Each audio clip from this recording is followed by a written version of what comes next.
ये मुझे बदनाम करना चाहते हैं, मेरी ईमानदारी पे चोट करना चाहते हैं। इन्होंने मुझे समन भेजे हैं।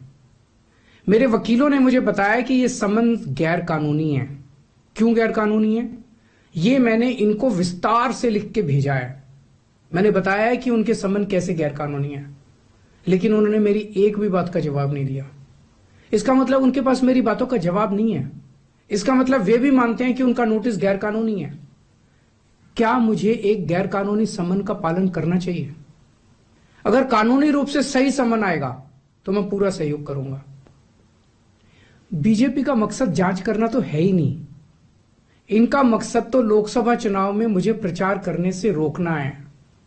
ठीक लोकसभा चुनाव के पहले इन्होंने मुझे समन भेजा है। क्यों? इस जांच को चलते 2 साल हो गए। अभी ठीक लोकसभा चुनाव के पहले मुझे क्यों बुलाया जा रहा है?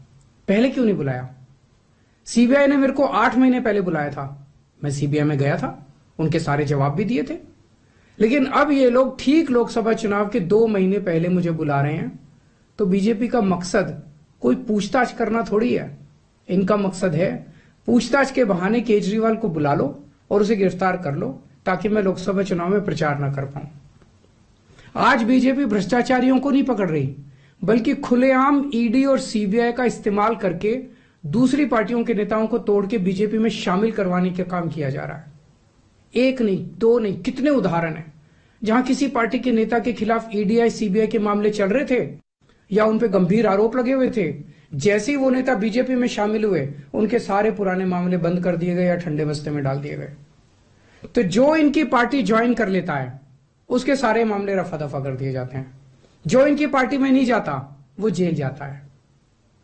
आज मनीष सिसोदिया, संजय सिंह और विजय नायर इसलिए जेल में नहीं है कि उन्होंने भ्रष्टाचार किया है। वो इसलिए जेल में है क्योंकि उन्होंने बीजेपी में शामिल होने से इंकार कर दिया है। आज हम बीजेपी का मुकाबला क्यों कर पा रहे हैं? क्योंकि हमने कोई भ्रष्टाचार नहीं किया।